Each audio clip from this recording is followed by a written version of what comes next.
Asked on transfer all the I know. You test on Trosper? Yeah. Oh, Constantly, all the time. really? It's your lane, right? Yeah. It's a 35? It's 25. Yeah. And I'm usually going about 30, but yeah, all the time. We had someone. This city. We had someone. Drivers in this city. We had someone who was out in our neighborhood a couple weeks ago, bus somebody rolling through their stop sign right there on the countryside. Mm. I was like, yes! He did the turn, and I guess somebody called. Oh. And he was waiting for him. He came through, rolled right through a stop line, he lit her up. Are very few things that are as satisfying as watching someone do something illegal and watching the cops get them right then. Oh my God. We got really badly cut off in a roundabout once, and the cops were right there. Like, almost caused an accident. If we hadn't slammed on the brakes, we would all be in the hospital, kind of thing. Well, not roundabout, so we weren't going that fast, but anyway. So we have a quorum. All right. Thank you, everybody, for showing up. Call this meeting to order. Are we on? Yep, Okay. broadcasting and recording. Okay. Call to order the meeting of the Tumwater Tree Board for Monday, June 9th, 2025. We'll do roll call. We'll start with Mike Jackson. Mr. Grantham. I'm gonna allow it. Rudy Koval? Brett Chapman is excused, and Jim Sedor is excused. And vacancy.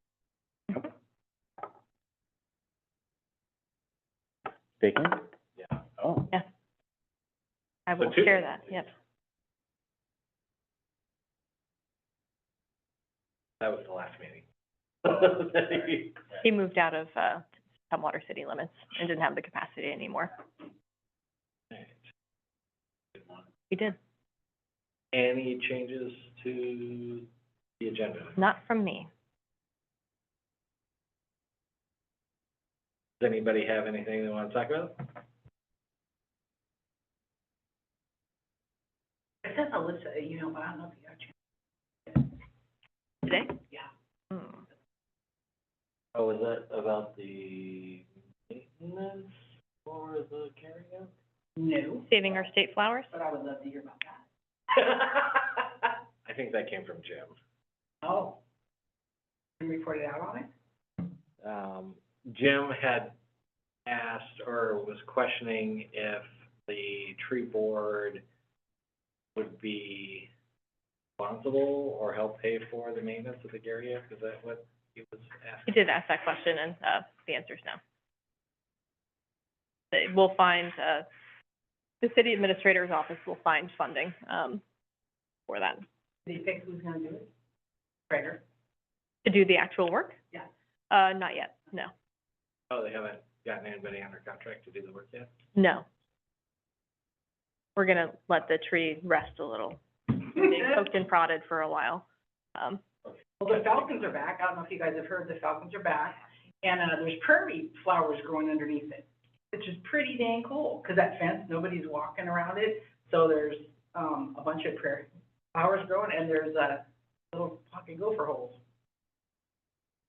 All right. Just in that little bit of time.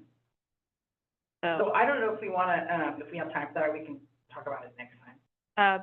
I'll read your email. I don't know if you wanna show the flowers, or. It would take me a minute to get it up on the, Okay, you can do on the that, and screen. I'll just explain it real quick. Okay, yep. There's on Little Rock, that property that, then, I'm not sure how to pronounce the park's name, the mobile park, it's private enough. Oh, Velkeman? Oh, Velkeman, yeah. There's 3 mature roadies there, they're probably 25, 30 years old, and they were in full bloom, of course, about a month ago, and I took a picture, and I wrote to the city, I wrote to Mark, and Mark took a couple days, but it was very nice, answered me, gave me the owner's name for the property. My first thought was, can the city move them? Because I know on Tumwater Boulevard, in that little strip, there's a lot of really mature roadies. I thought, could we move them? Could we save them somehow? And, Mark said it was a really good idea, but he they didn't have plans and they can't do anything now because the owner owns it, but reach out to the owner, so I did. And he wanted to meet me out there, I missed him, but I took pictures and showed him it. And he said he's gonna keep them, and he's thinking that maybe he's gonna call that, make that a park and maybe that's gonna be the theme of it, and wants to know if the city has any more, yeah, that's another one too, any more, roadies that we can put there. So I kinda wanted to throw that out for us to think about, when there are properties that are being developed, if there are mature trees that we can save, could that be something that we could talk about in the future and save the city money? And if the property owners don't want it, like little trees that we can transplant or roadies, I mean, instead of just bulldozing over them? There's an organization called Native Plant I was Salvage. gonna say, there's a company that does that. Okay. They go in and. Are they notified all the time? Are they allowed to, or? I think, I don't know how that works, but I'm assuming if there's a property that's being developed, that they would contact the owner if there's anything. Well, it was nice that he's gonna save it, so if there's any other rhododendrons, he's looking for more. So I just thought I'd bring that up, keep it in mind if there's any properties. Native plant salvage goes both ways, so Okay. saving plants and rehoming plants. Oh, Yeah. awesome. Roadies are probably not. Oh, aren't they? Yeah, they're a state flower. It doesn't mean they're native, but I, There is think they a native rhododendron. Oh, yeah, okay. but- Oh, I see what you're saying. yeah, the Pacific rhododendron. It's the pink one. Yeah, there's two pinks and a red there. Yeah. And then this one, was another thing I wanted to just touch bases on, because we had talked about getting a web page last year, and I looked at our tree board page, kind of talks about, yeah, pretty sad. Yeah, your duty. So, this individual, a couple ladies in my neighborhood called me, because this guy was up there with the chainsaw hacking at this tree. And, I went over, and by the time I got over, that's what it looked like. So it was really not much you could do, Oh, he's up there. yeah, about it. I mean, he destroyed it. So he wasn't licensed or bonded, Good way to get killed. yeah. And so I wanted to, I know we talked about having a webpage. Sorry? Yeah. Sorry, I don't mean to interrupt. Come on through. Thank you so much. We've all been there. I was wondering if we could put some information on our webpage. The county, does the city have any kind of ordinance about arborists being licensed and bonded? Because this isn't the first time I've seen this, just in my little neighborhood. So to get a tree removal, so one tree Oh, topping, move it. tree topping is illegal, period. Yeah. That's tree topping, right? Yeah, Would everyone no, say this is tree topping? Tree topping is illegal no matter who's doing it, Okay. in the city, and if you have a tree removal waiver, if you're removing a tree, there's a thing that you have to sign on our waiver application that says that you will hire a licensed, bonded, insured Oh. person. There's Yeah, no most way of people like, know that. if they've ever signed the form, that's something that, if they're reading it, I see people get their trees pruned all the time, they don't Well, check. is that in the Boulevard Strip or is that on? That's in somebody's property? Countryside. That's in our main, in Countryside neighborhood. So that's a city tree, isn't it? no, No. Oh, Well, private it's- road? right away, yeah. Well, it's a street tree. It's a street tree Yeah. from a private development.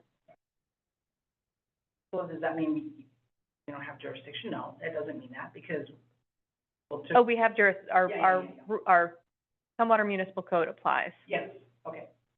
including that all tree topping is illegal, unless you're PSC, that's the only people who are allowed to do it. And they do a good job.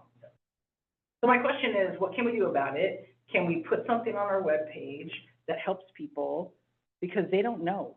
They, Oh, do they not know, or do they pretend they don't know? I think a lot of I don't people know. don't know. this, I put it on our, on our Facebook page, but this isn't the first time. I mean, this happens all the time, just in my little neighborhood. And it's horrible.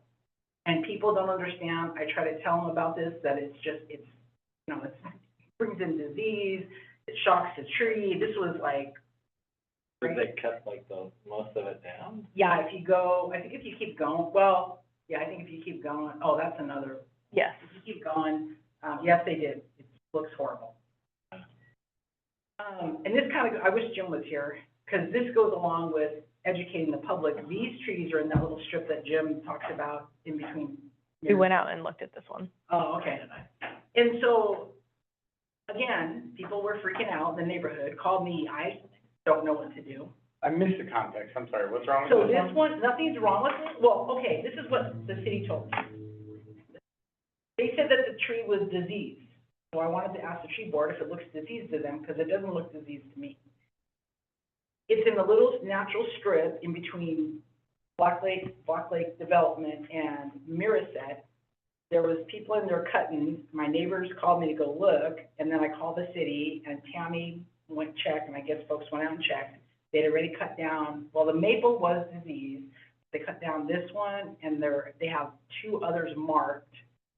And so it sounded like from Tammy, they didn't even have a permit or anything, and they just did it. So that's kind of another, you know, this is happening all the time, and I think maybe if we have something on our webpage, prevent this, because there's nothing. This is today, I took this, they're still just sitting there. And if this tree's diseased, it's been sitting there for years, and all of a sudden it doesn't look diseased to me. I don't know what you guys think, but.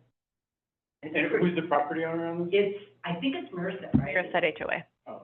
Mhm. It's their green space, So what are, their tree set aside. What the rules Oh, are. well, I mean, if it's in there, just what, you can remove 4 trees a year, right? No, it's 6 and 3 years or something like that, right? For an established neighborhood? Well, for a parcel, Yeah. per parcel. Without any reason. Yeah, so can we look at that, please? Yes. And, But, I mean, if, He's like, if calm they've down. taken too many Oh, trees. No, no. down- Okay, it's good. I have strong feelings about this too. I know in Lacey in an open space, one of the developments, the homeowner had like cut down 3 trees. So the city of Lacey had sent their forester out and told them they had to replace those with cost of trees, which was like $7,800 or something Mhm. like that, so they ended up having And I guess in Kershaw, they cut down a bunch of the street trees. My neighbor sent me the picture, I didn't. Yeah, we did. So I guess my point is, can we try to have something on our city page under the tree board that would help educate folks that, I understand if trees are rotten, I understand if they're, you know, dangerous, but when you're cutting down mature trees that have been there for 15, 20 years and you're planting the same kind of tree and you're not digging up the roots, it's still gonna tear a sidewalk up and it's still doing the same thing. And that's what's in our neighborhood. So I try to tell people that, I'm just one person, but if they go to our website and look, you know, tree board, maybe if we have some information that would help them, and we can educate them about being good tree stewards, maybe we can kind of help people change their thinking about it. I mean, people in our neighborhood didn't even know we were a tree city. They're like, what? I attend the HOA, they're like, what? Years. Sorry, that's a lot, guys. No, no, you're good. I mean, I just think if people knew and we try to help them, I think people try to find the easiest solution, but I think educating them, you know, educating Well, yeah, them. I mean, even if it was on the website, doesn't necessarily mean people would look at it. True. It is on the website technically, but not in an easy-to-read format. It's on and if you dig into the Tumwater Municipal Code and you dig into The way, that, yeah. yeah, but not like, by the way, like, Right. easy to access page, by the way, tree topping is Right. legal unless you're PSC, and here's how you get the tree permit from the tree page, because we have the tree removal waiver process, on the, like, building permits page, but that doesn't mean that people will Right. that. That one page, it's easy to. Yes, I agree. Does the city have social media? We do. Who controls the messaging of that? Communications Department, division. Is your, like, structure such that you could make recommendations for messaging that is meeting Absolutely. what we care About about? here? I hereby make that recommendation. We post on social media about these.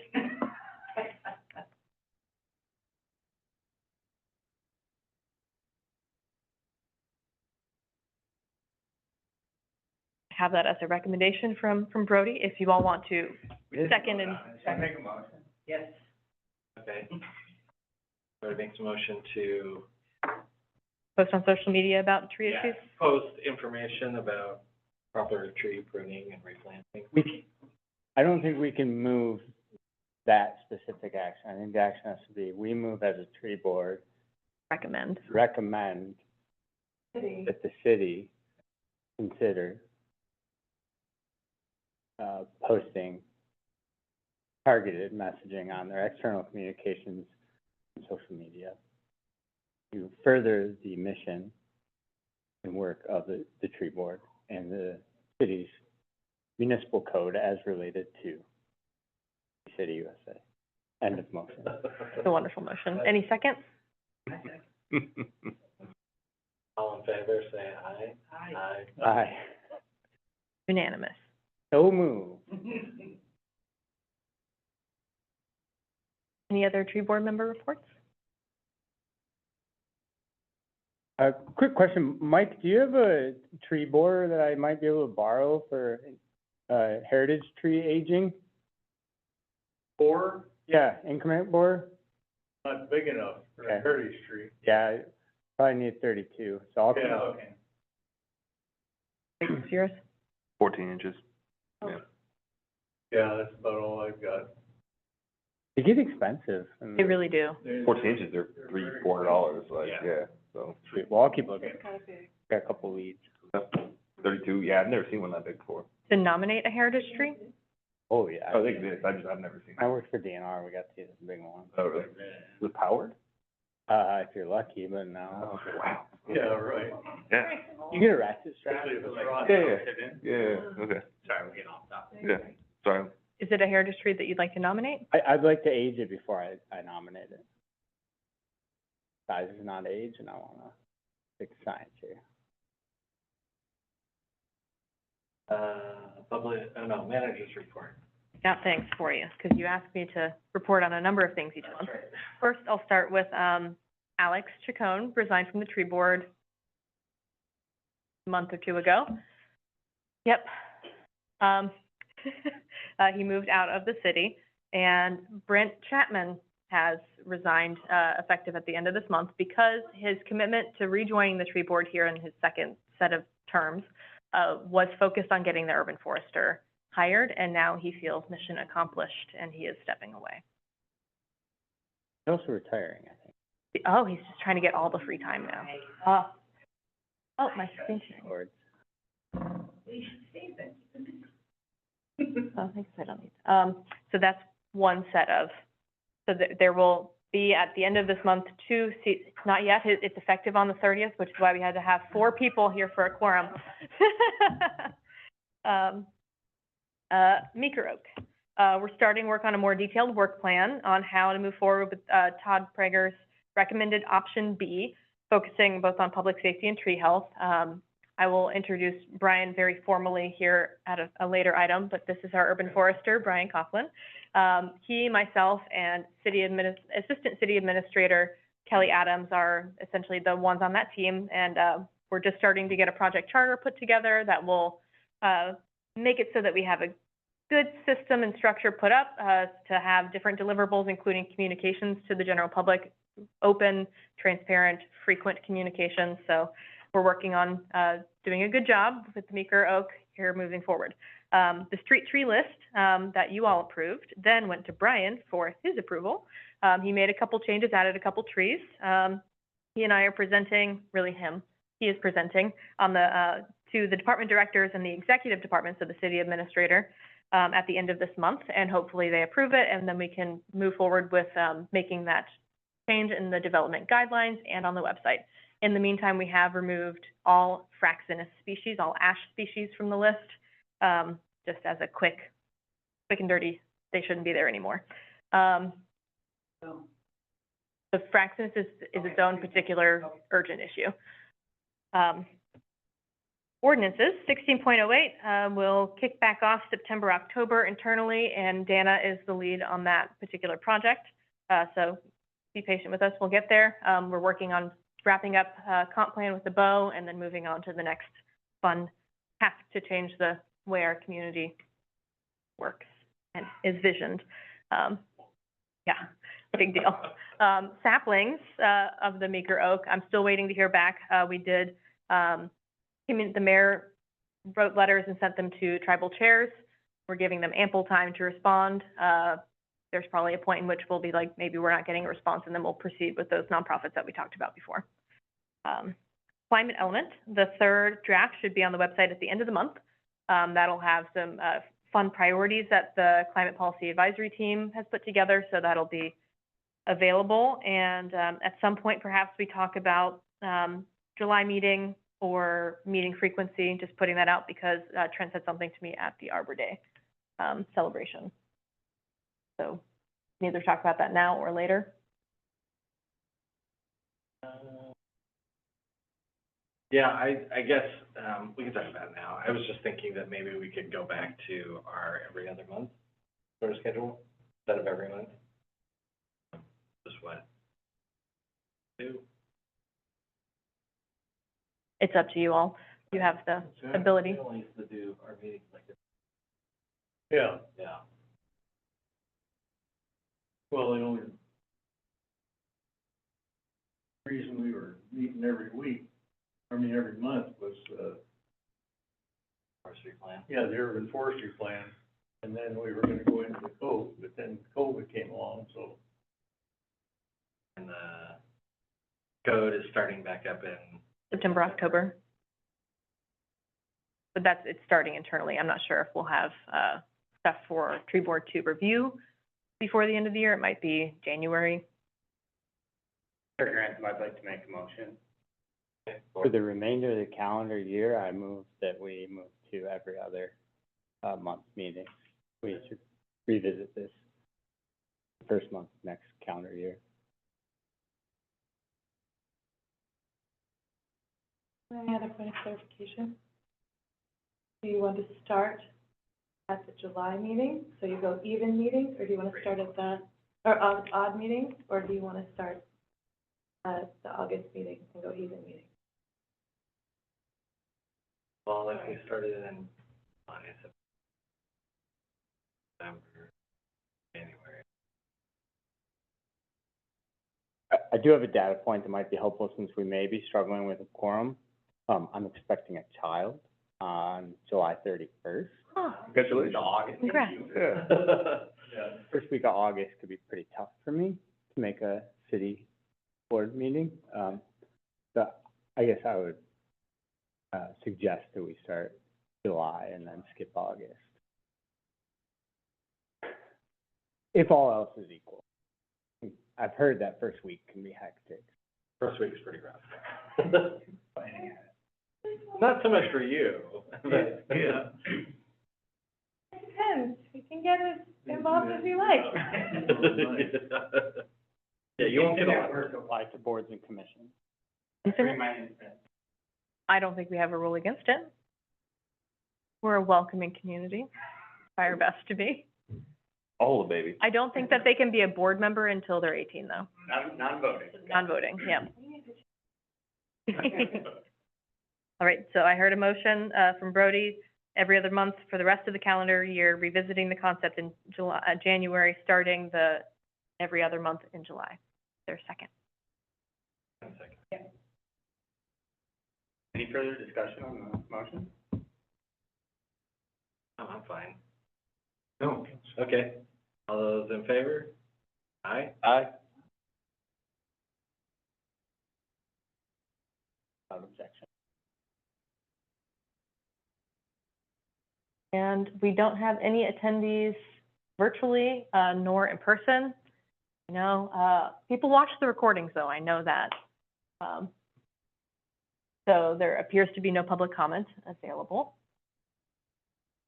So we can, all right, with you, Chair, move on to item 7. Do you have a presentation, or you want me, it was in the packet, right? It was in the packet. Oh, I find it. Nope. Oh, all right.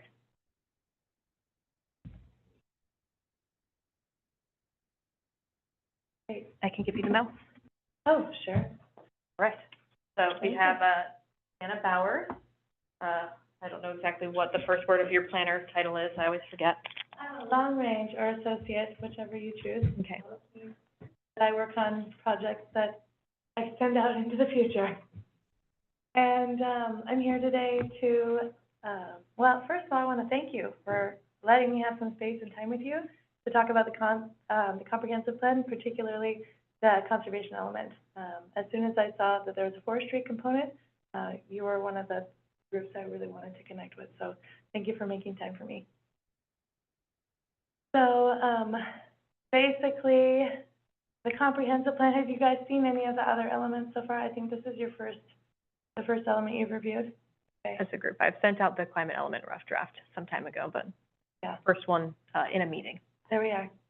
So, I'll take a little bit of time to talk about the format we've chosen, and this will be across all of the elements. So when you do see, the climate element, later, more formally in a meeting setting, the same format applies to it. So we have two parts. Part one, is the goals, policies, and implementation items. And the reason why we took those pieces out and wanted to keep them separate is because that is the work. That really outlines what we're gonna be doing and what's leading us over the next 20 years. And we really wanted that to be a handy document that we could just open up and point to for any time we're going, ahead and making amendments to our code.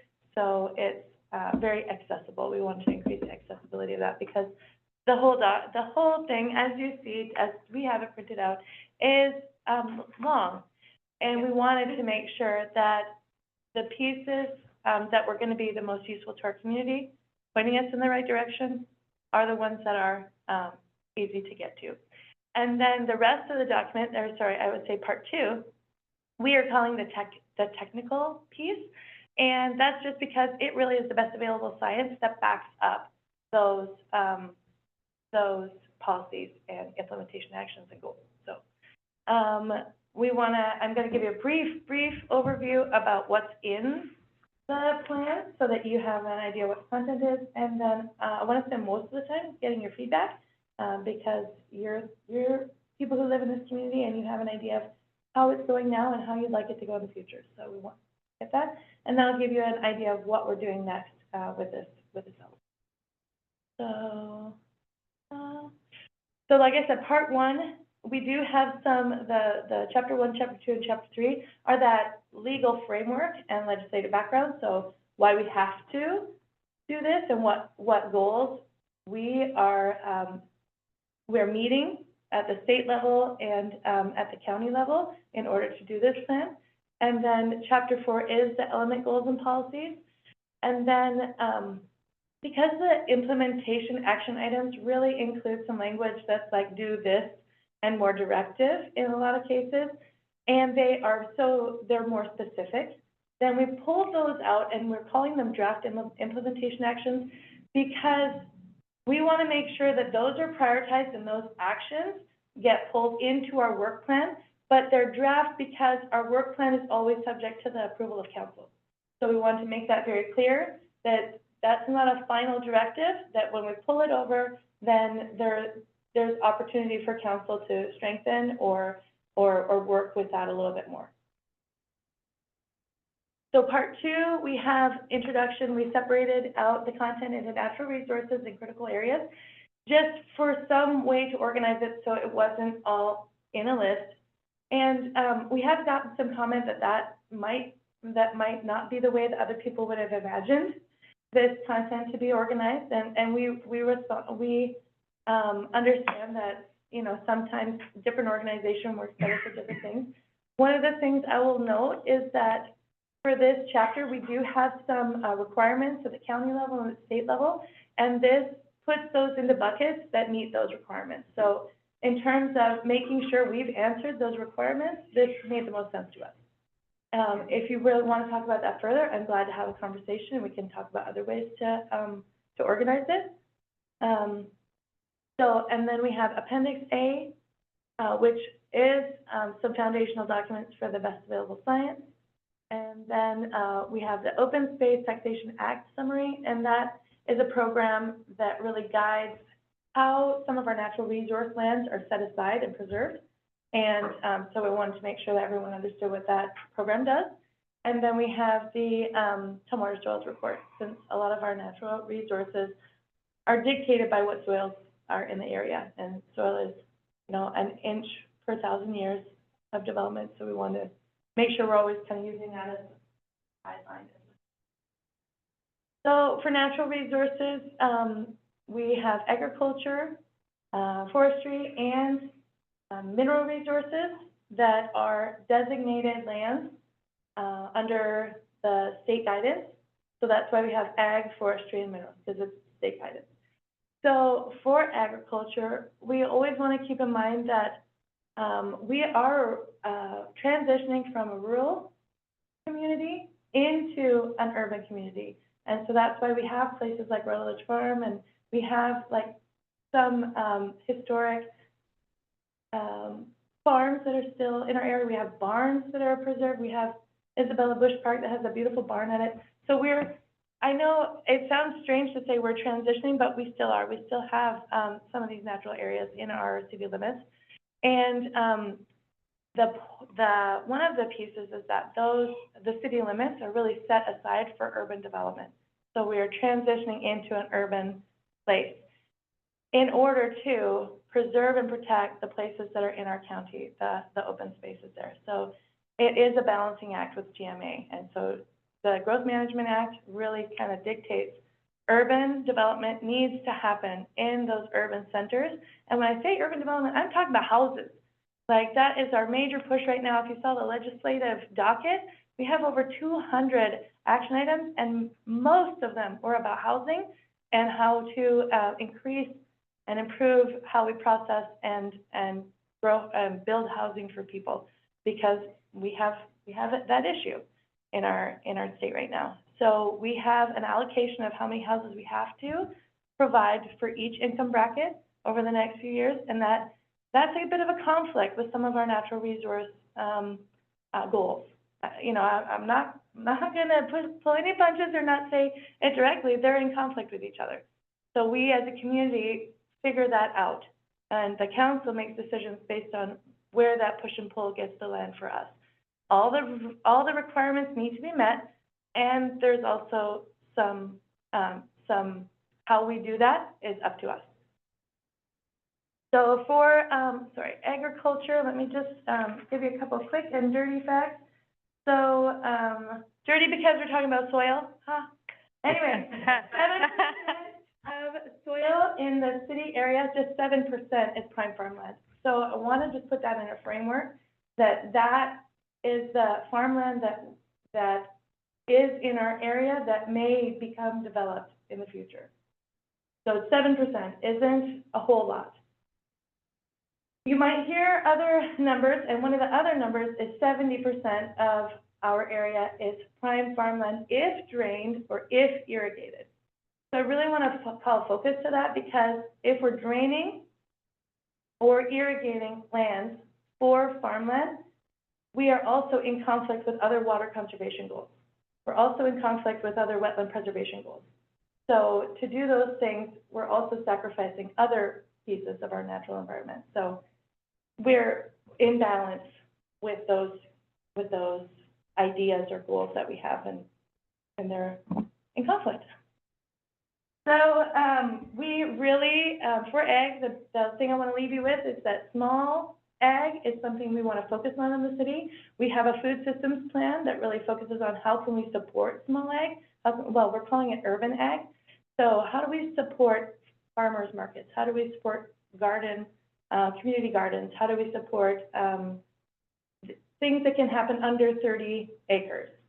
So 30 acres and under is already protected in most of the zones as can be for agricultural use. We already have protections for how many animals you can have on your parcel. So just looking at those pieces kind of helps us see, like, we allow for that. Whether people are using it or not might be up to their preference, but we haven't necessarily heard about a roadblock that people are having because of the code. All right, so for forest lands, so 371, another couple of numbers, 371 acres out of 14,000 acres run a quick percent, like 0.5%, 0.05%, yeah, one more zero, I think something like that, is designated forest land. So that's forest land enrolled in that open space tax program I was talking about. That's a state program which reduces the tax, and Mike knows way more about this than I do, so I might ask his advice later, or ask him to, but the open space tax program reduces taxes on forest parcels as an incentive to keep it in active forest land. And it also, the other incentive is if you take it out of forest land, you need to pay 7 years of back taxes. So what you were reduced for 7 years, you will pay that back if you change the designation. So we have 371 acres of that land. And that's good because those lands can keep growing and producing timber, and it is active production. So growing, cutting, foresting, and then, that's not the right word. Replanting, thank you, that's a better word for that. Replanting and then growing more trees. So it's definitely this harvest cycles, and, you know, as you know, a lot of you probably would like to extend harvest cycles and do that kind of work, and that's all at the state level because that's where those laws live. But there's opportunities there, and we do have some land saved up for forestry. And then we also have our local, as you guys were just talking about today, we have our local protections. So we have 1224, which is the landscape, oh no, that one's not landscaping, that's the street tree code. And then 1608, which is forest protections, and 1847, which is landscaping. So those are all reflective of our city's priority to protect trees. Those are not required by state law. That's our community's commitment. And I think that we need to be, really own that and be protective of it. And you guys are. And I'm really excited about working on the tree codes and making sure they're more up to date and better reflect where our community's at now.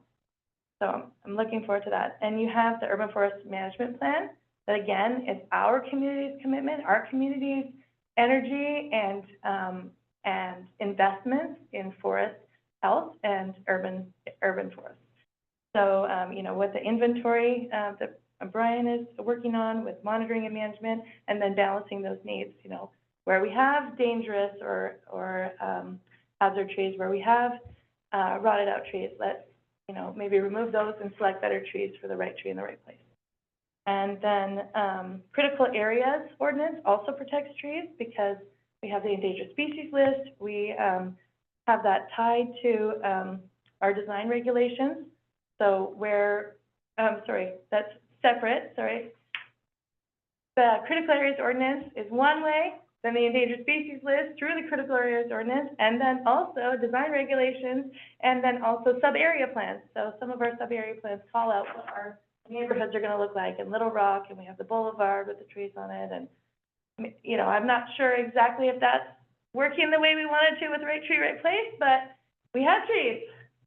Well, work on making them the right trees in the future. So for mineral lands, we have, in our community, we have aggregate. We don't have copper mines, we don't have gem mining and things like this.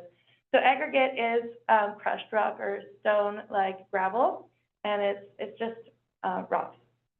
And we harvest those from mining sites locally so that we don't have to ship them from farther away, because the farther away we ship them, the more costly they are, because the trucking on heavy loads like that is exorbitantly expensive and costs a lot for our greenhouse gas emissions.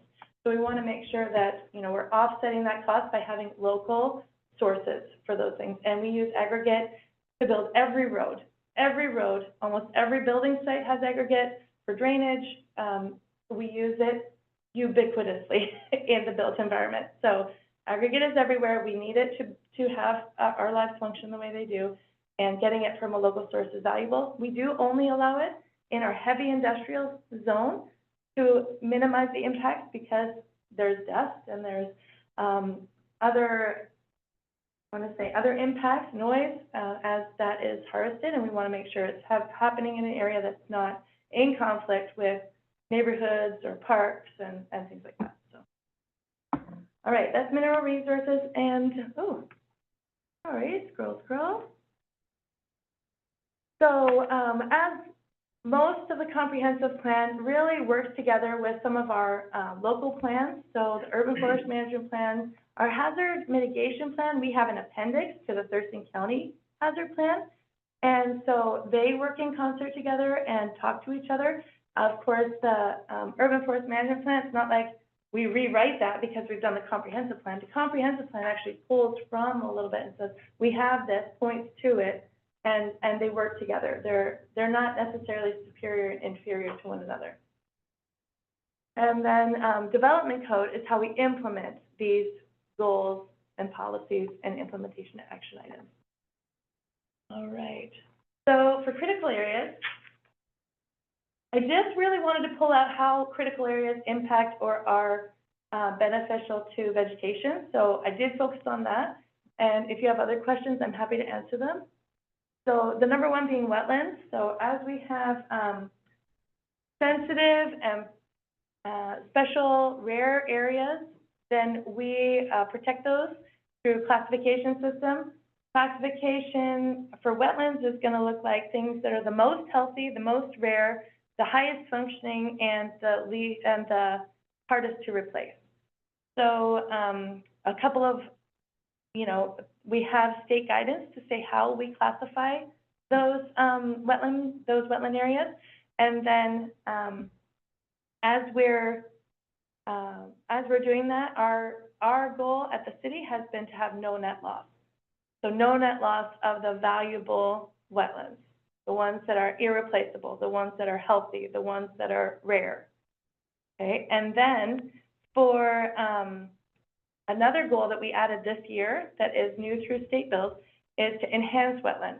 So as we have protected wetlands in key areas, then we're going to be able to apply buffers, and we're going to be able to apply maybe woody debris and the things that make those habitats function better, and the things that make those habitats more healthy as we can.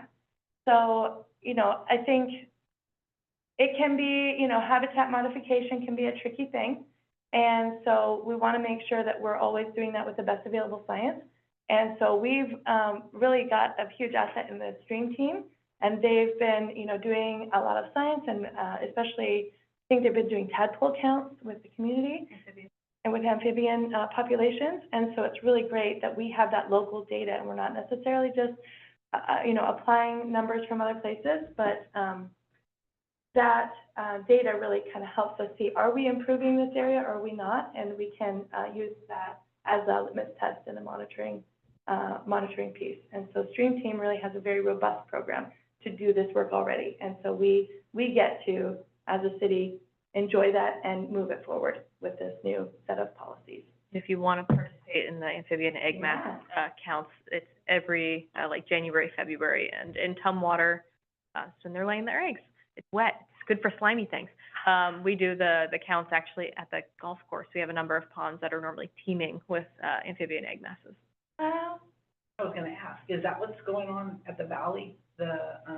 What they're doing with the shoots? Is that part of the STREAM team? If it's happening right now, it's not that. Last year that he was talking about, Our STREAM team, Tumwater's branch of STREAM team, does a lot in the Deschutes. There's a lot of work to be done. Okay. Yes, especially in that area. Mm-hmm.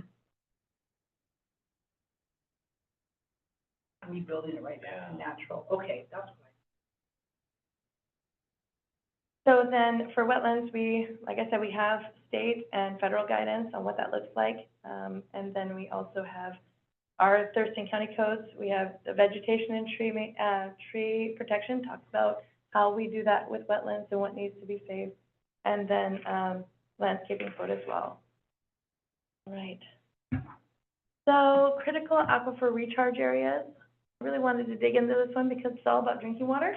I wanted to make sure that we had some vegetation protection over our drinking water. And what I found was that we definitely limit land use in those wellhead protection zones, and we have a wellhead protection plan. So as we limit the land use, that really means that only certain amounts of development are going to be able to happen in those zones. And so we're really, you know, for the good of the public and the water, the drinking water that we all have, we're gonna say you can't do this here. And so, some examples are, some common, like pesticide applications, not able to happen in those zones. Fertilizer, exactly. We're gonna not allow like heavy cattle operations, that kind of thing. Only in certain zones? Oh, I'd have to look into exactly which zone allows what, but I think for most of the zones.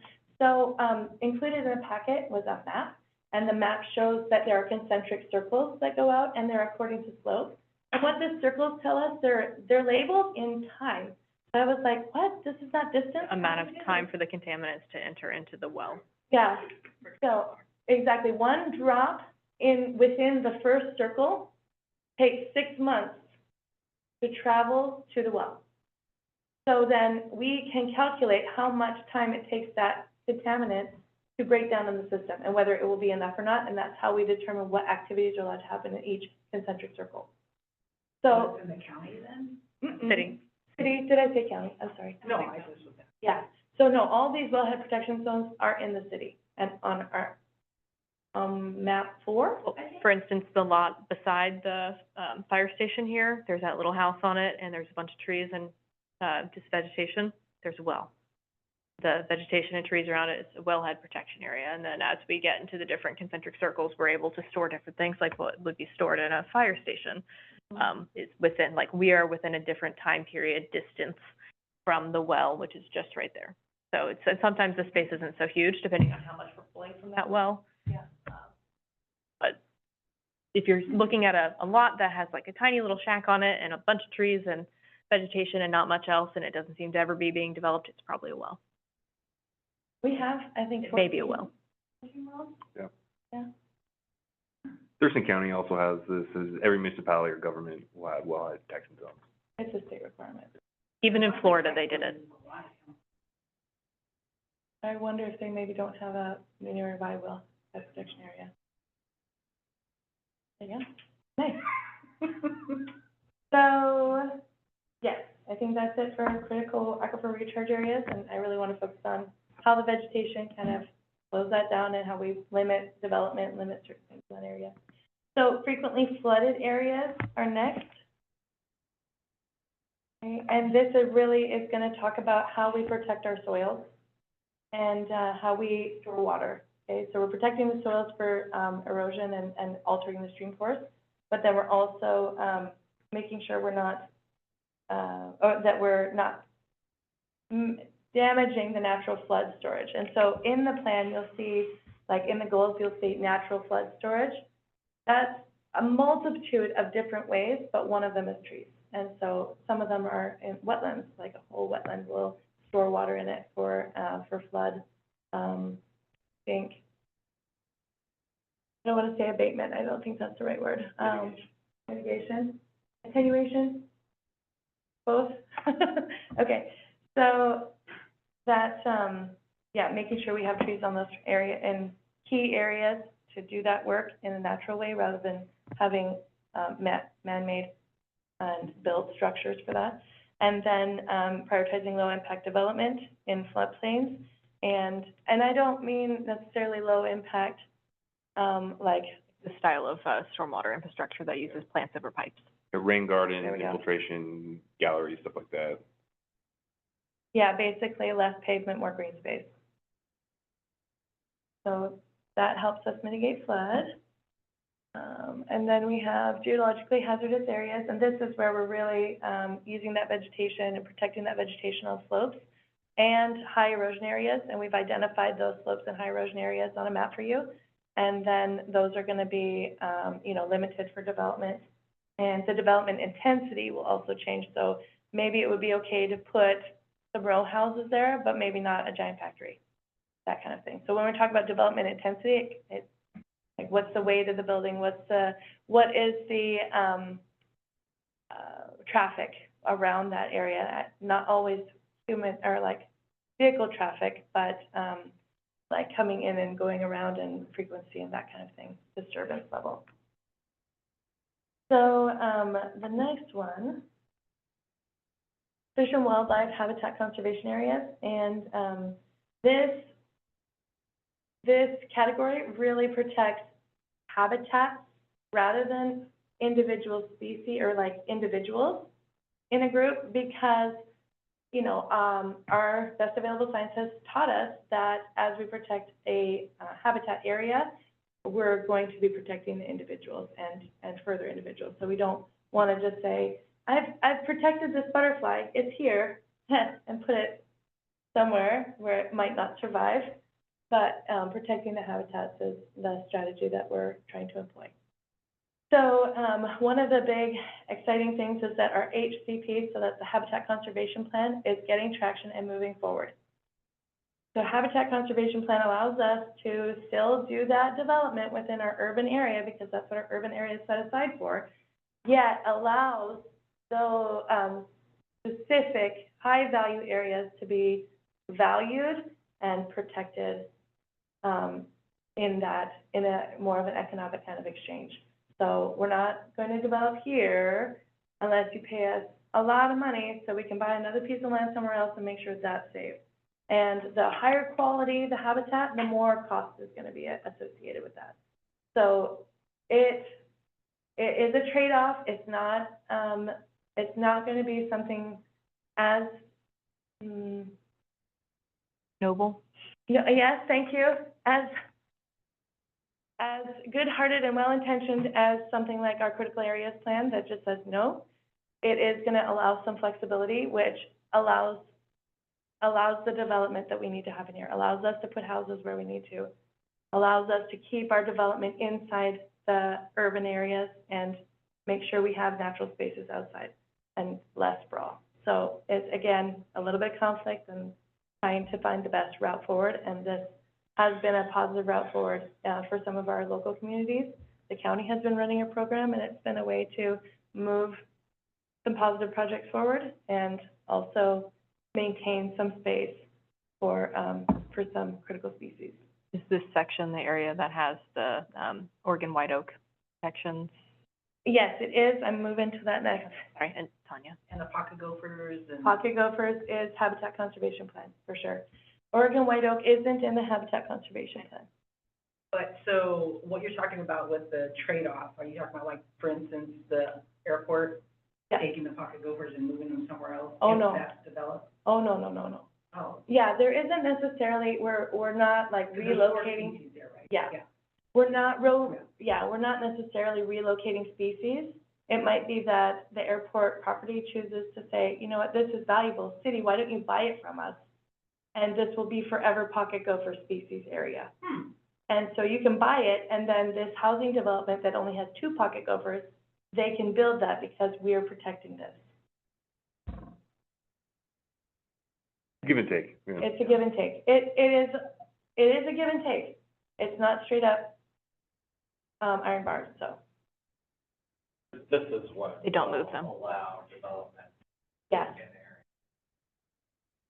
Yeah, it will allow development in areas, and the hope is, and the goal is that we're saving the best, just kind of like wetlands. You classify them, you say which one has current pocket gophers there, that has a higher value than something that may have pocket gophers. It has all the soil types, but we haven't ever seen a pocket gopher in 10 years, that one's gonna be less valuable. Effectively an incidental take permit, Yes. by using the concept of like a land bank or a habitat bank. Some in, some out, certain qualifiers.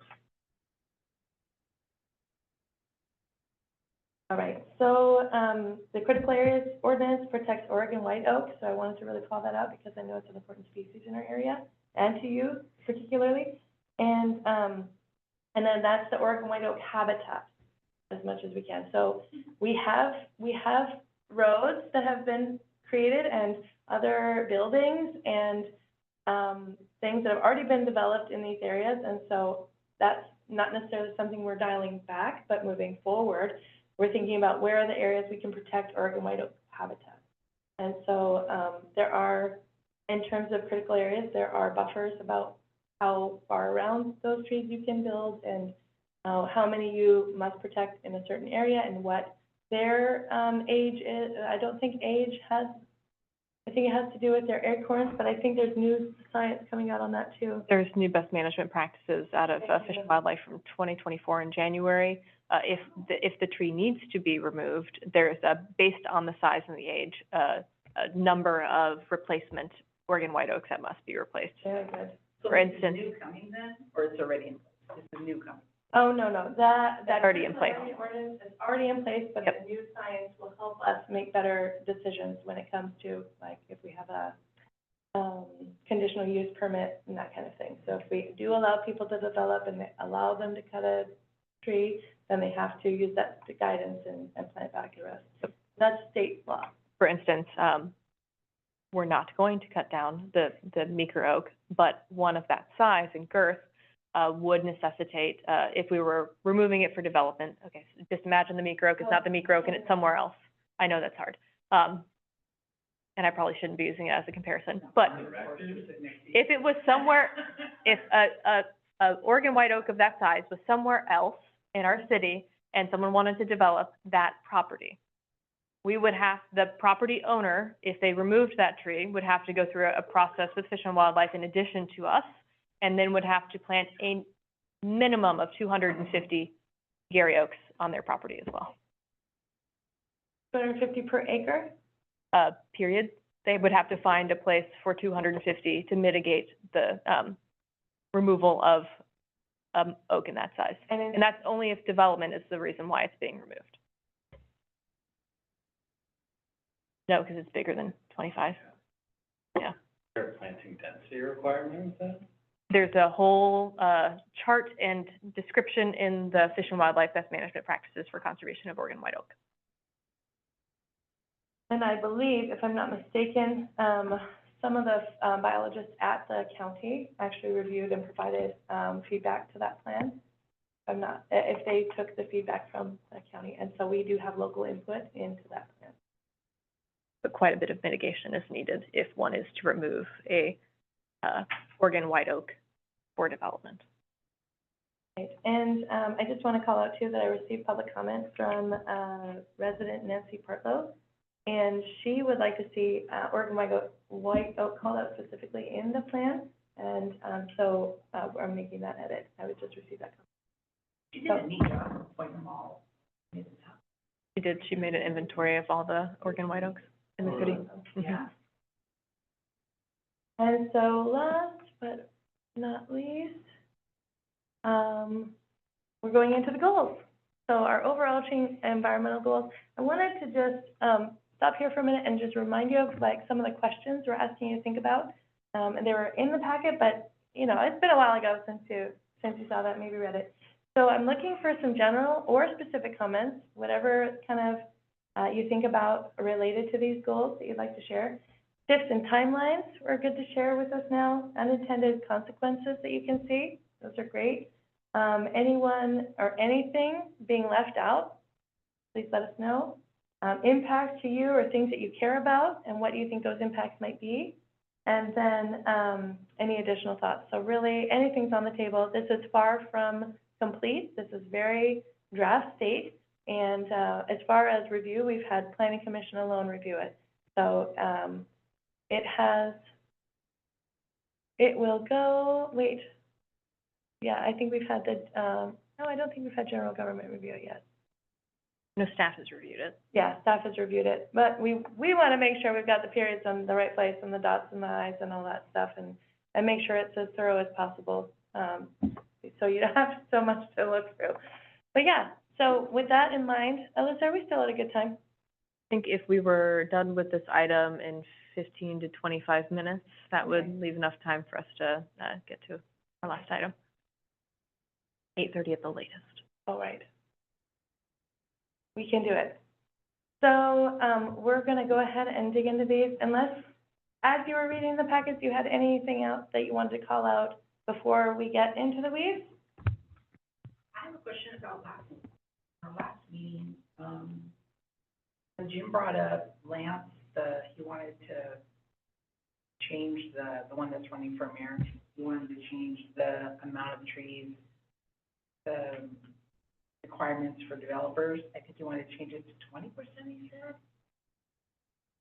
remember, it was 10 or 20%, and you had said that conservation was already looking at that they were gonna up how many trees were gonna be required for developments. What number, what percentage was that? I couldn't remember. It's not a percentage in the way that we had been writing it. It's about CBH, and it's, to have a greater weight to the older trees that are storing more carbon and providing more habitat, so it's not like a percent of the trees, like number, it would be a certain number of points that are heavier weighted towards mature trees, with some allowances to make sure that some mature trees that don't get super big, like madrone, would also still like have appropriate numbers for their particular species to be considered. So it was moving away from a percentage totally, and going to a credit system.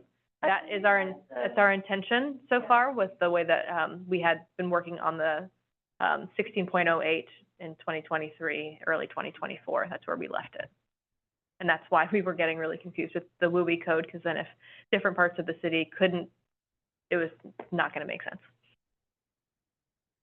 Battle won.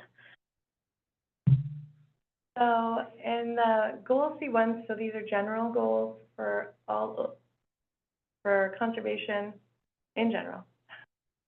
So we want to recognize the role played by natural systems, and that means natural systems recognizing that natural systems make Tumwater livable, that they protect, enhance the environment, that we want to protect and enhance the environment, and then we want to use adopted plans. So we're not making things up, we're pulling from the adopted plans we have.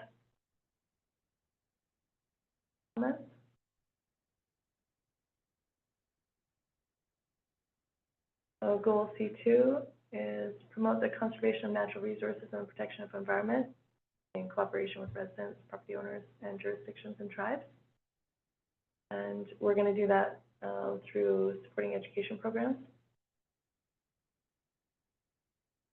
We're gonna help you. Sounds like you just made a motion to help us.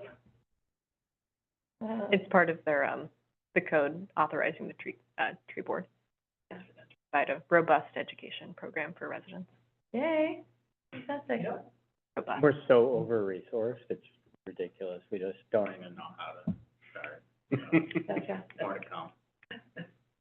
So, goal C3, this gets into agriculture, so this ties directly to, the food systems plan we're working on, and a lot of those action items will be, as it's completed in about September, will be adopted into the conservation element. So supporting urban agriculture and access to local food. Any questions about that?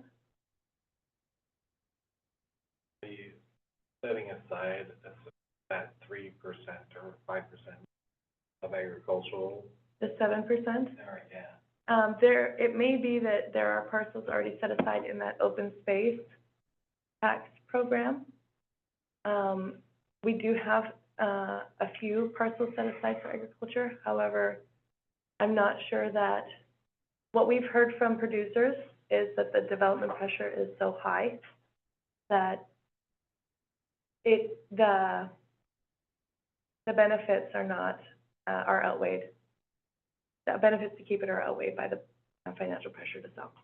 And we don't want to put any producer in a position where they, their inheritance or their livelihood is at stake. So it is a really tricky thing to do, to limit people's ability to develop. So we're the balance thing. So no, we are not setting aside any of the 7%. That's a little clearer. Sorry. Yeah, you're good. And then supporting urban forestry. So this has to do with canopy retention. We already have canopy goals set in that urban forest management plan. So it points very directly to that. And then conversions that are compatible with surrounding development. So making sure that where we need screening and vegetative screening, and where we have slopes and where we have different things, we're keeping vegetation in those areas even when development happens. If there was a point where this community was like bought into and serious about urban wood utilization, is this somewhere that we're there with this? Tell me more about urban wood utilization. Urban wood utilization is when trees have to come down for whatever reason, we try to keep the wood in the community and out of the compost, chipper, firewood pile, et cetera. Tangents? Tangents? I think the city and this community has a long way to go on that. I'm interested in like where the inroads on that. You can speak. I'm working on that right now. That's one of the first things I wanted to do, Love to working with hear it. local artisans, partnering with the school district, SKSUC, Evergreen, all kinds of other places to find more responsible ways to recycle our wood. Wood turners, potentially biochar, All kinds of different things. different options. Okay, no bad ideas. If you have suggestions or anything like that to keep the wood in Tumwater, keep the wood in Thurston County, I'm all ears. Sent him your website for your business. I'm all for that. Great. Awesome. Do you see any part of this plan as an inroad But, that concept, I think, to some foundational work that? let me double check what our, In the urban forestry management plan, Yep. minimally. and we point several times to, you know, supporting the work of the urban forestry management plan, promoting the urban forestry management plan. I mean, it's, Yep. It being a more specific draft implementation action, though. yeah, is that something you'd like to see? I would. Yeah, there we go. I mean, is there a cost associated with it? Less expensive to have somebody else local? Or, because I know like even Velcoma, they just chop down a trees for their apartments or duplex. I don't know the answer. All about. They've got a bunch of really nice Oh. trees on it. Assuming they're going to somebody to, That's a big, that could be a big assumption. like, does that not, Absolutely. Yeah. doesn't necessarily go to, Oftentimes it goes to landfill. really? So the whole goal is to, It again, seems like it would make more money for them to sell it as depends on the contractor. It's not necessarily true. It's Yeah. a volume thing, right? It's volume And and value, I mean, just Value. urban trees are typically lower value for several reasons, like when compared to their counterparts north. forests, but That's not necessarily true, and I think the community is pretty quick to default to that concept. There's a severe underutilization of urban. We're currently, for city-owned, trees, Oh, we're paying to dispose of wood waste currently. So that's why Brian's so passionate. It's not necessarily true, though, like, I think that default is a personal opinion of mine, but I think the that- default reaction that a lot of people have is, oh, for a street tree, it makes sense. Well, I'm just thinking like, you know, like a crab apple. Yeah, so a lot of Something times- like that, those kind of trees, that A lot of might be not big. But, yeah, like a real mature maple could totally Yeah. be turned. Those into ones something. in your set are huge, ones in ours are huge. yeah, so that's one of my first big goals, was to find a place, or partnerships or options, so we're not paying to have it removed and turned into nothing. We're storing that carbon and keeping it So, stored. do you mind if I suggest, like, even a goal? That, we elevate this to a goal status, because I don't see a whole lot in the goals area, so to support programs to develop and improve urban wood utilization? To develop and support programs, support and develop, I think develop and then support. Yeah, salvage and utilization might be a little more all-encompassing. Thank you. Yeah, like how, what would be the benefit of, I mean, is it cheaper just to toss it than it is to Financially, but definitely not environmentally. Yeah, it is. But if we have some sort of partnership and people wanna take the wood and mill it themselves, I'm just thinking, what sort of like financial incentives could you create for like developer or homeowner that's trying to get We can do the legwork for them. encourage them to, essentially we could save them money. We can't incentivize them other than this will cost you less if you partner with us and we have all these other options for you. Oh, yeah, well, and I wonder too if, I mean, that's what's gonna, it boils down to, right, is cost. And if you can make it beneficial. And we're working on that to make it beneficial, like I said, to save them money. So, by having more responsible options and giving them alternatives and working with contractors and all that kind of stuff. So, and not to say there isn't a market, I mean, when you think about goods exchanges potentially, or, I mean, when I think about urban tree utilization, now that I'm more familiar with the concept. Think about people who still rely on wood heat, not that we're totally, like, promoting wood heat, but it's something some people still use. And we want to make sure that they have access in a way that's sustainable. And so if we can provide, not the city provide, but through a program. And It also could be a real part of your local economy. There are Small businesses in the city of Tumwater that exist and rely on Certified urban wood wood, yeah. utilization. there we go. And it could be, Or small business, business, it's staying in your community when you turn around and sell furniture that you made from the salvaged wood. I mean, yeah, sorry. No. Passion project of mine. That's Okay. fine, yeah, I look That's forward to great. talking more about it. Great. Yeah. there's, also case studies of large, buildings. The first one that comes to mind is not in Washington, but it's in, Mills River, North Carolina, Sierra Nevada. When they built their brewery, they used all the wood that they felled on site to build the building. Maybe not structural wood, but at least like within the building, they reused all of it and kept it on site. the new, building on the Capitol, Capital Campus, the new house building. did something very similar. So they have furniture in that new building from the tree that was standing where the new building now is. Cool story for the state, because that's a DES building. You made that furniture, right? I made it happen. Oh, there you go. I was wondering. All right. So goal C, I think we have, yeah, this is the second one, sorry. Support, urban forestry with canopy retention. Oh, no, we did this. Sorry. And then to protect mineral resource lands. So allow extraction where it won't cause degradation, protect sites from incompatible uses, and then, restoration, for extraction sites, making sure that after extraction happens, then that site is put into a, useful and not damaging state. Right, so getting on to, goal 6. Oh, gosh, I'm so sorry, guys. These are a little out of sync. Oh, protect and enhance water quality. So this is with the wetland, this is one of the wetland goals. So enhance ecological functions, support restoration of stream channels and wetlands, allow public access for monitoring and education, balance habitat, water supply, recreation, and land needs. Anyone have any comments? Again, we're so glad and proud of Stream Team and how much they're furthering these already, and how much more we can do with that enhanced goal. And put that ahead.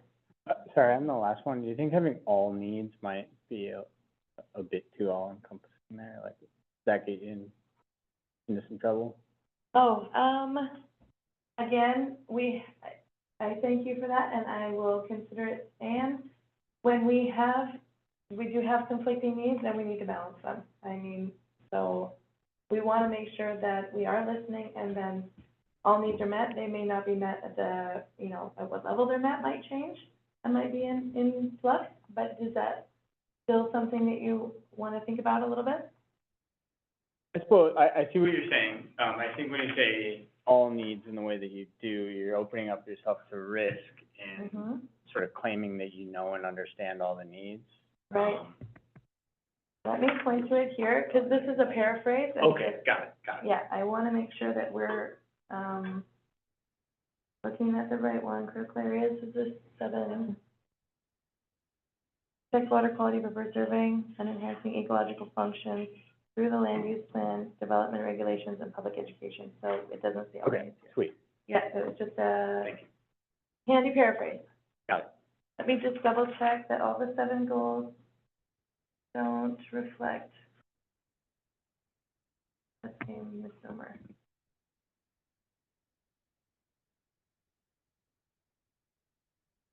So sometimes code says things like including but not limited to, so that as we are unaware, we can catch things that we didn't necessarily initially.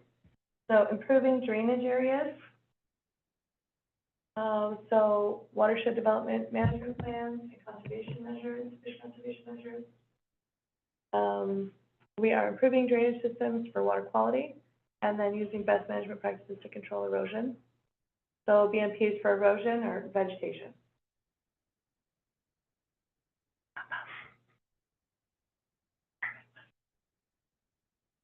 Yeah? Sounds like chip is not the ideal. Oh, I'm sorry. Yes, no, there's, I need that little cherry. I'm thinking about the cherry. All right. Improve air quality. So, support and entrust state programs. So we have robust state programs that measure and report on air quality and, provide guidance about it. And then requiring appropriate vegetation retention, and then reducing vehicle miles traveled where possible. And as a matter of, fact, you know, making goals around vehicle miles traveled. Protect and enhance rivers, streams, and lakes. Protect and enhance and restore water channels. Require mitigation for alterations.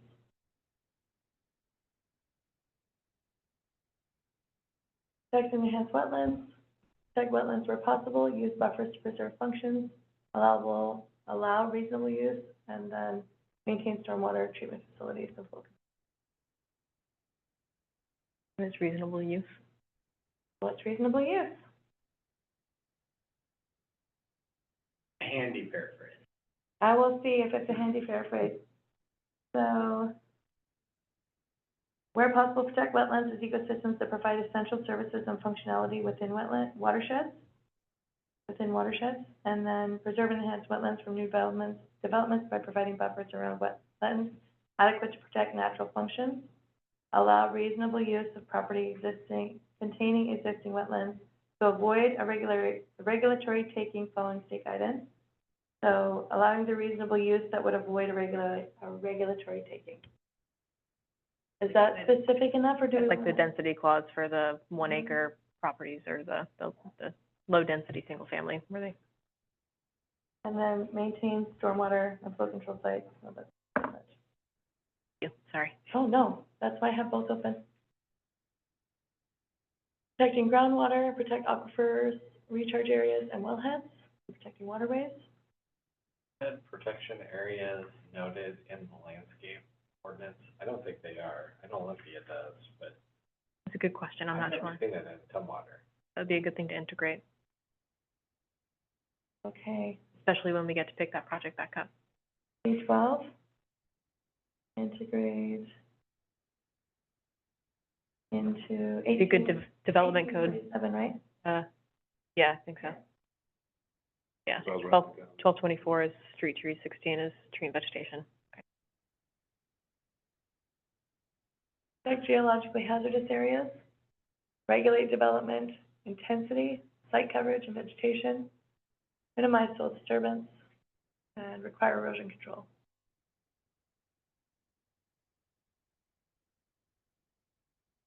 And then preserve floodplains and floodways, minimize changes that impact flow, so that minimizes vegetation change, minimizing flow change, minimizing a few different things around that. We want to.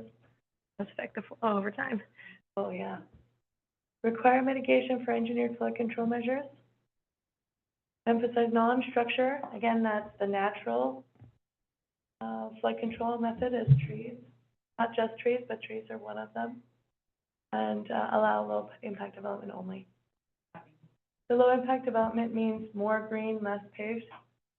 So instead of having all the stormwater be going into catch basins and everything, having maybe rain gardens alongside the road, using natural vegetation to control the stormwater rather than just having it all be diverted into other areas, so.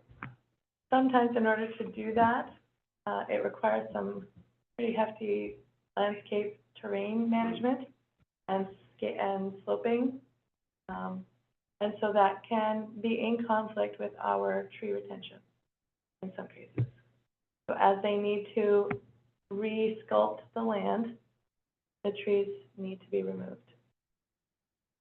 So there's a tension there. Sometimes, because trees also retain water, flooding. Engineers don't seem to I don't know. know how to, It Yeah, depends on it who's depends. leading your project. Yeah. I mean, if you're, is that the nice way to say it? Yeah. Although people need to learn to maintain them too. 'cause Yeah. Yeah. the You ones can, between, Somerset Hill.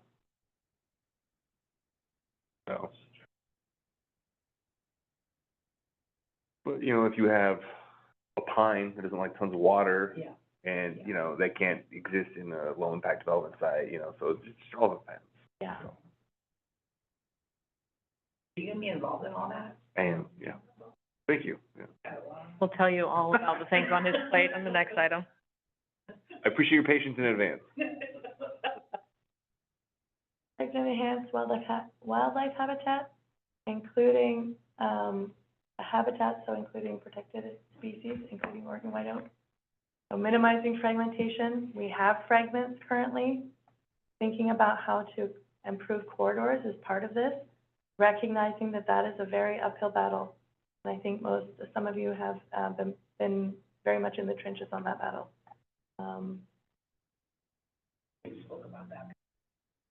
And encourage, vegetated buffers, and then controlling invasive species. And we use noxious weeds. Not invasive? Yeah, thank you, that's a great idea. There's a number of papers on the similar language used for immigration and invasive weeds and whatnot, and Oh my gosh. I was unaware. Thank you so much. Okay. I like how Washington uses noxious weeds. Invasive species. Well, the whole native versus non-native, even though invasive species can be both native or non-native, it's a thing. Being careful about our language, intentional.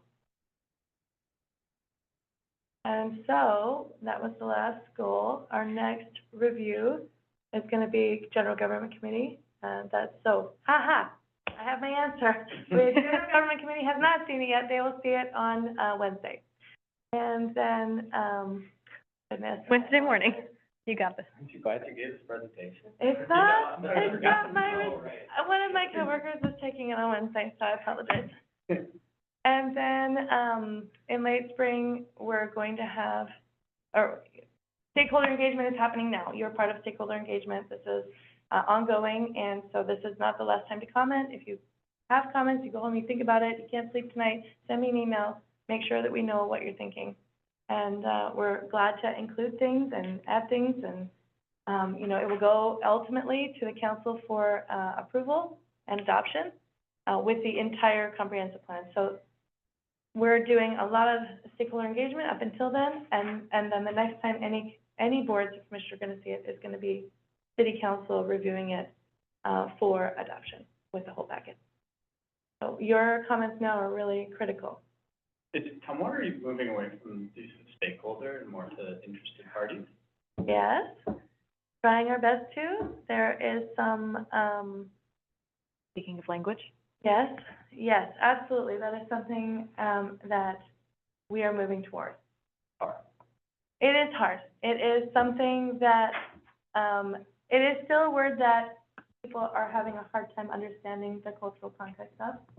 And so bringing that into their purview and helping them understand that that may have connotations, is something we're doing. What is the word? It's a- Stakeholder, As colonial, Right, what's the alternative? interested parties. interested parties, or interested groups, parties, yeah, community. Community members. engagement. There are lots of different ways to say it, really. So please submit your comments using the compplan@ci.tumwater.wa.us. It's included in your packet if you received it by email. If you need it again, I'm sure Alyssa would be happy to send it out to you. What that helps us to do is it is a group email box, and so the right person who needs to respond to that comment, because all of our elements are developed by multiple staff people in order to, get them completed. So then that means that you're getting the right person at the first time rather than having it cycle through. And, yeah, that's it. And we have a good record of it that way, instead of it getting lost in my inbox or your inbox or Brad's inbox, Exactly. all in one place. Any further questions, comments? That was great, thank you. Not too much? Sorry if it got a little in the weeds. Breaking down the regulatory framework and how they're all tied down on the kind of hierarchy is Helpful for us, kind of. Well, it's not something you live in, Yeah. and, I'm happy, if that's helpful, then that's what we're happy to provide, for sure. Thank you. Yeah, and I'll pass you. You? I will.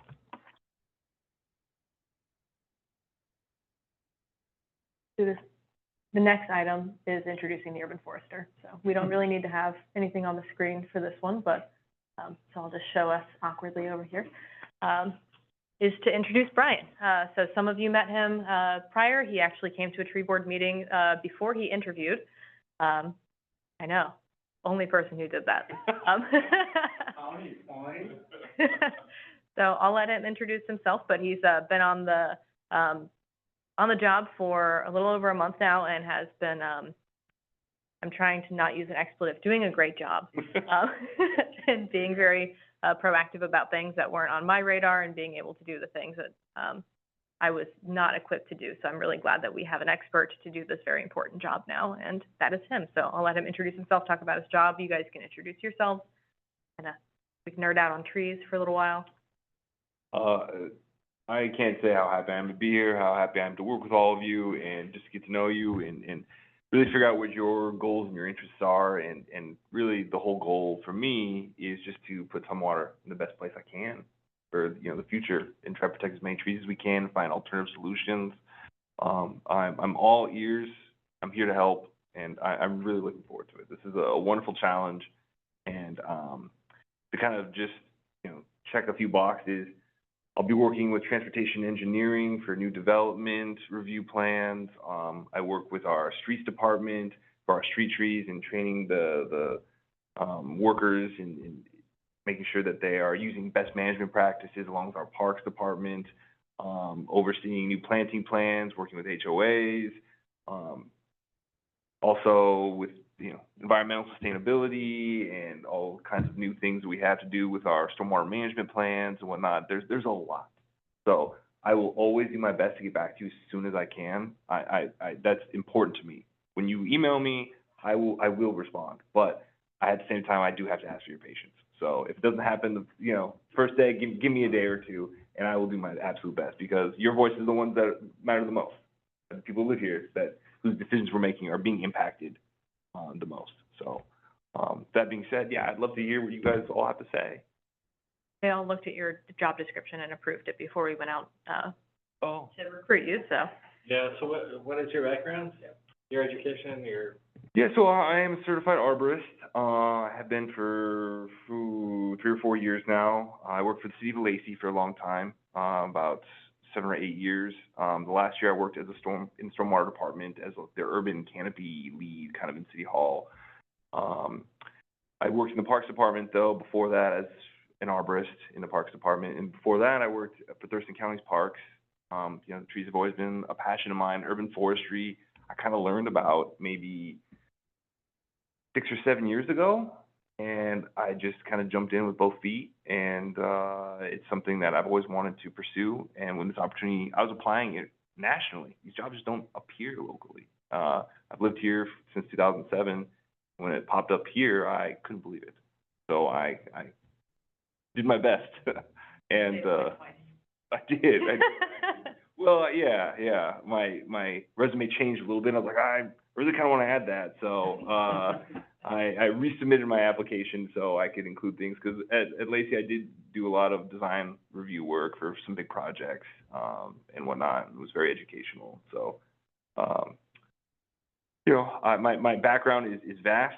I don't have a degree in this. I'm kind of self-taught, and because of that, I feel like it gives me a wider kind of a wider view, I would say. I have a bachelor's in literature, but trees have always been near and dear to my heart. So It's gonna be helpful in communicating tree issues. and that's what really my goal is to make sure everyone's aware, and we can do the most outreach we can. We can talk to the HOAs, we can talk to interested parties, I've already reached out to the school district, SPSCC, you know, we're all in this together. What the school district does is gonna affect the city. What, the HOAs do affects the city, you know, it's all one big thing. So, letting everyone know I'm here, I'm there to answer questions, and, I'm there to really help. So, and kind of tie everybody together, really. Do you have business cards yet?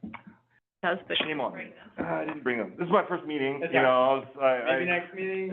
Yeah. Get us each other Actually, a little next stack. meeting, since you chose July, he will be leading the meeting in place of me, because I'll be camping. So you'll have Brian all to yourself.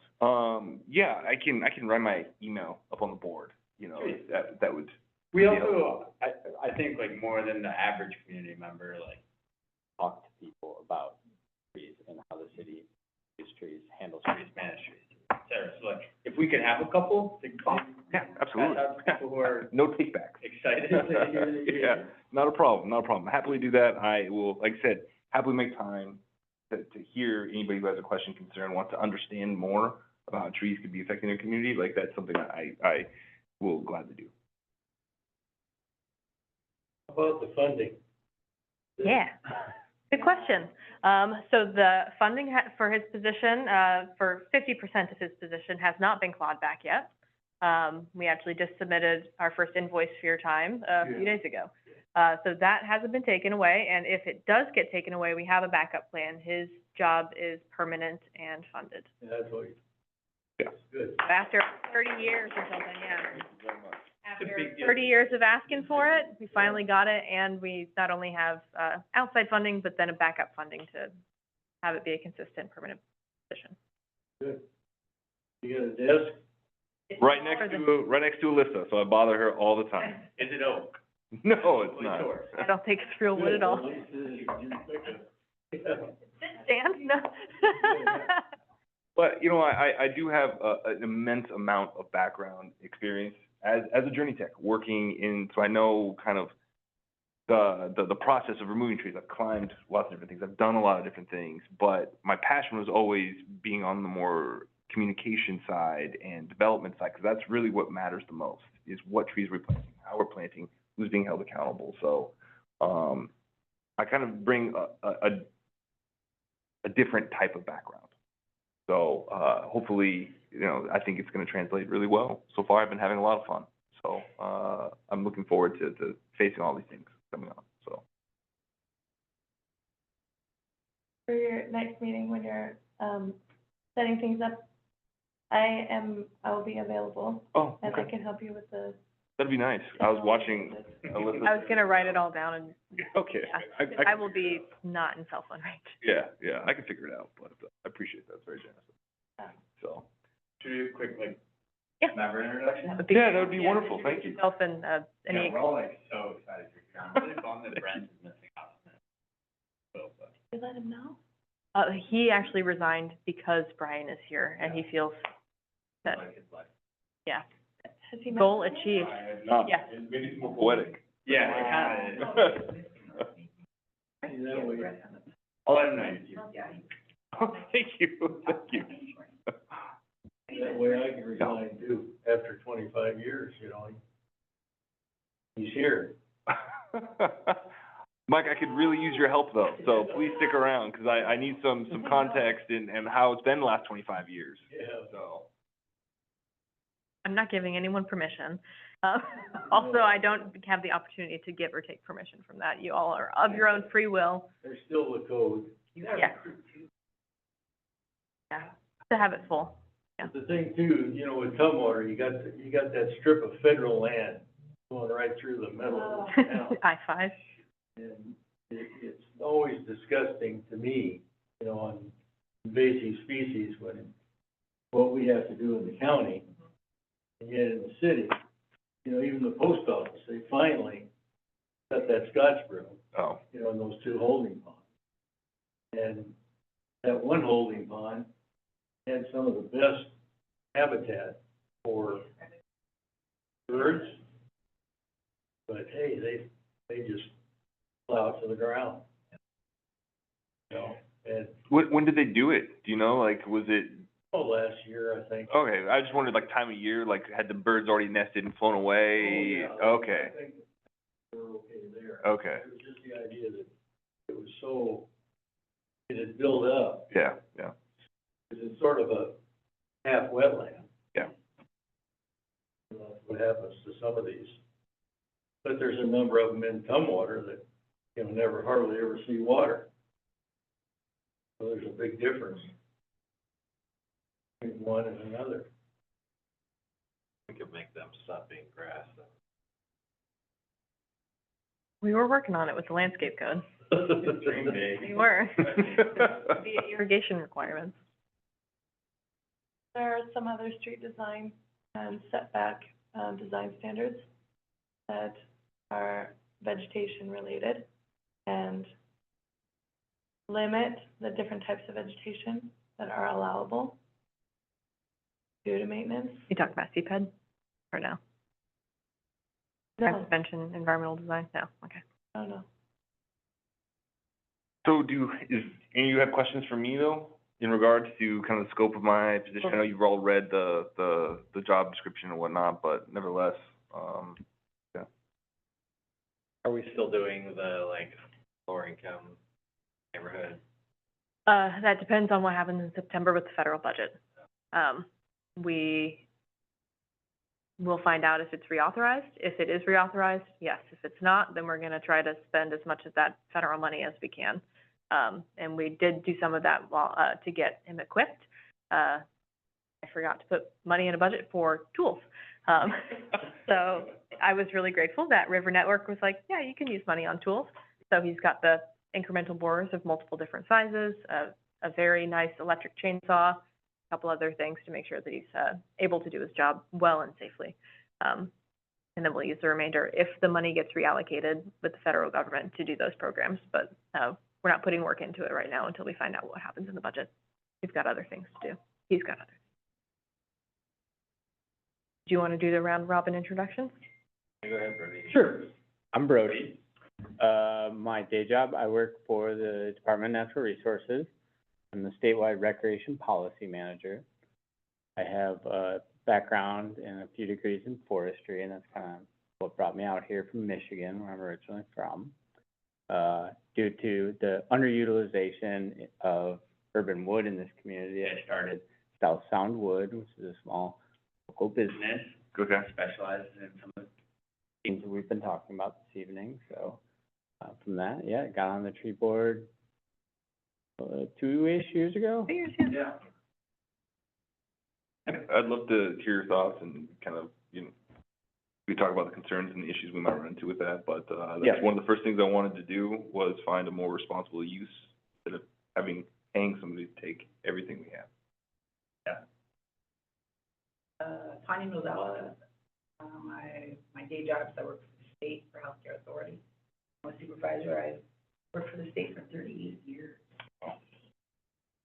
Hey, you deserve a break. Sorry to you.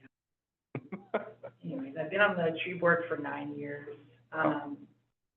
Moved to Tumwater, and I just love this community, and I told Mayor, I write to him all the time about trees being, when I applied for the job, he was like, yeah, all right, let's go. And I learn something new all the time. I love them. Everybody that has that background. I do plant as many trees as I can. I do try to educate people about it. I do, all that, so. One thing I wanted to mention is, Alyssa, would you share the email with him for the property owner on that, where the roadies are? Yep. Because he's really nice enough, if those trees, if he's gonna get rid of them, that would be a great opportunity. Oh, for Velcomen Estates over there, yeah. Right, got back to me right away. and, Okay, actually, I've already met the property owner there. Not about that, but Oh. they're doing some new work over there. Oh, okay, So that's part of the design review committee, so I get to sit Oh, on those okay. meetings and talk about trees and yeah, whatnot, so. Gary, he's really nice, so. And the landscape architect. I've lived in Tumwater since 2007, and then before that, I lived in Olympia I've been around for a while too.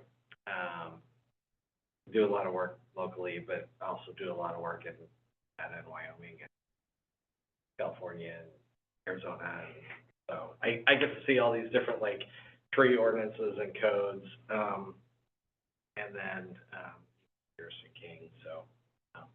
But, you know, I'm on the development side, so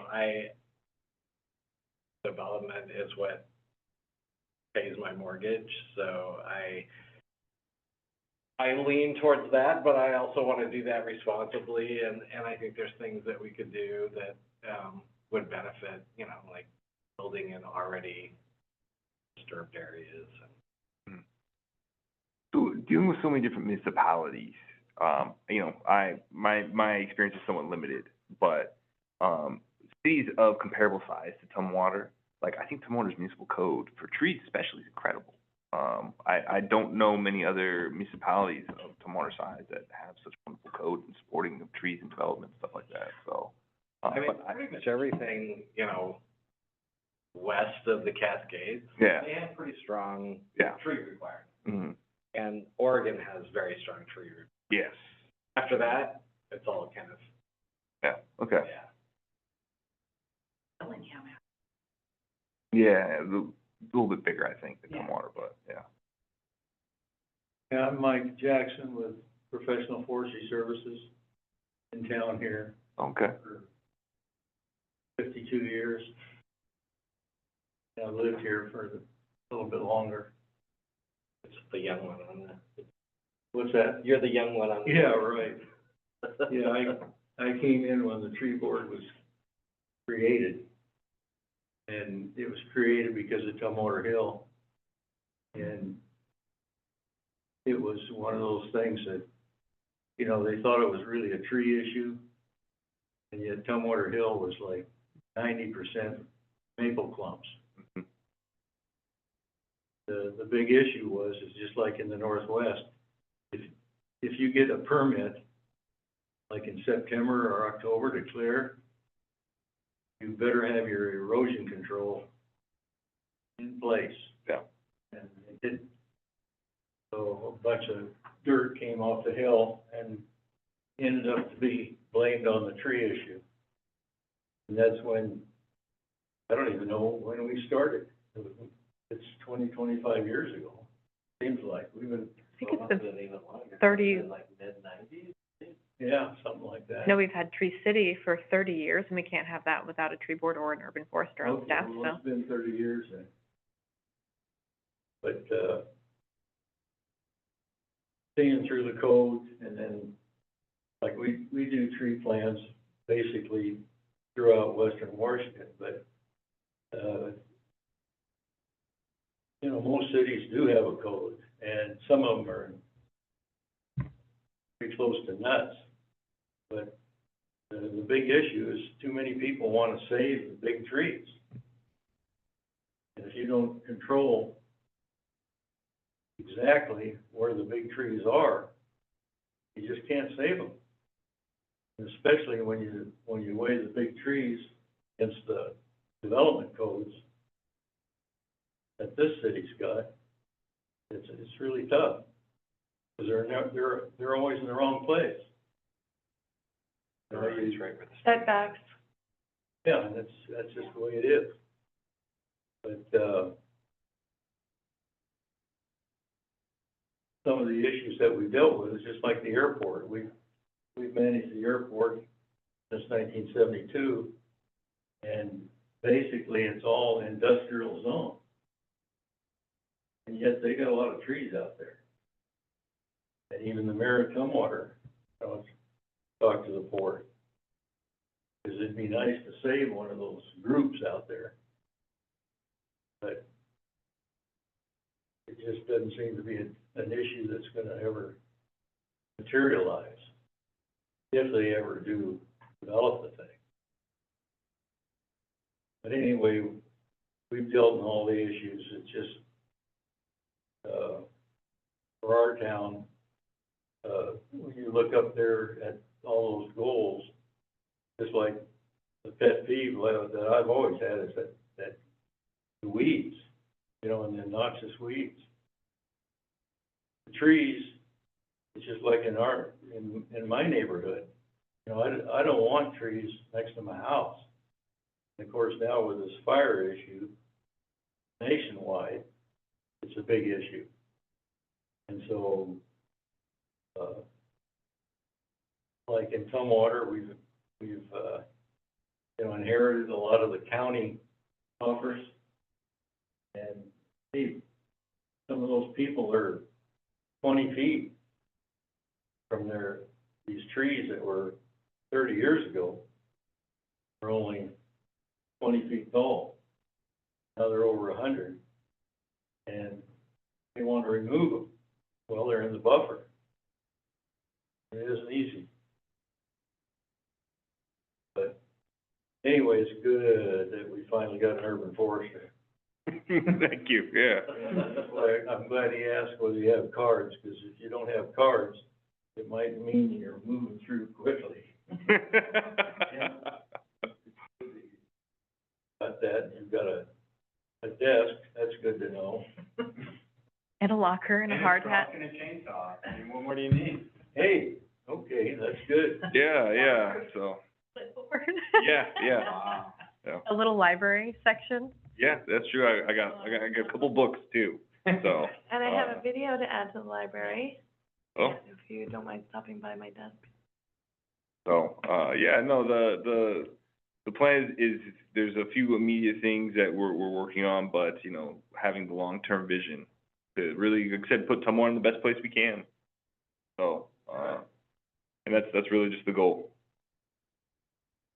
That'll help bring that sort of, I mean, the biggest problem is always enforcement, or at least, you know. Enforcement. Yeah, I can do that too, so, yeah, you think, when you have yeah, that's for one. you know, when you have a town like Tumwater that was allotted, you know, in the, 18, whatever it was, and some of the lots are on, you know, 100% rock, Yeah, and other is on other, but hey, you drive through the neighborhood and you wonder why that neighborhood is okay. Hey, that house has got 3 lots. Well, the next one might just have 1 lot, but they're so little lots. So, I was so dumb that when we built, I planted 7 red cedar that were this tall So, 50 years ago. And Probably over 100 feet tall now. no, they aren't, because we've topped them twice. Oh, okay. Chopping is illegal for whoever's watching this. But the thing is, now I've got 50 tops. Yeah. See? That's what happens when you do a cedar like that. But anyway, I don't want that wood, Mike, that wood, yeah,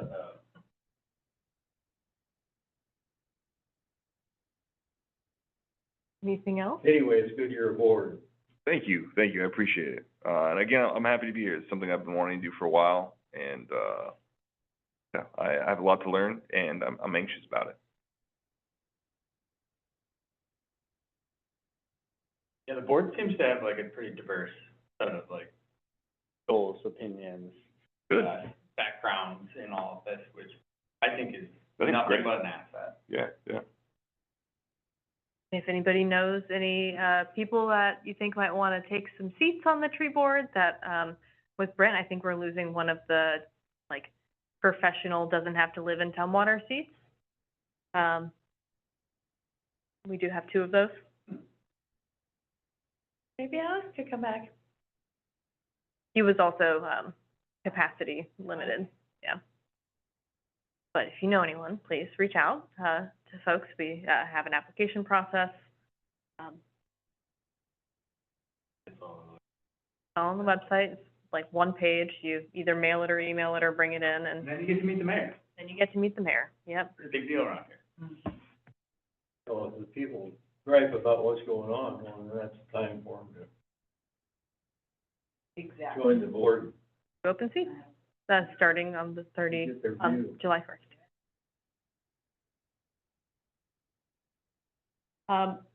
right. So our next meeting will be 7/14. Okay, Be nice to Brian. Just inundated with emails. Me fine. I know you will. You'll be camping? I will be camping. Where you going? Wallet You're going Lake? to Jasper? Oh, yeah. Sorry? You're going to Jasper, are you? No. Okay. Wallop Lake? Is that how you say it? Never know how to pronounce things out here. Walloped? In the Goat Rocks Wilderness area. I will not have cell phone signal if you can't figure out the Zoom. We'll do a practice run before. Okay, yeah. And you might be talking about a very, new topic, I think. We were going to bring up the AB in that meeting. Oh, okay. If you want to do that, we can. Okay, yeah, we'll figure it out. No, I just used an acronym and I didn't explain it. You'll find out. Yeah, until next time. Nice cliffhanger. Looking forward to it. All right, well, Can I make a motion? Should we adjourn?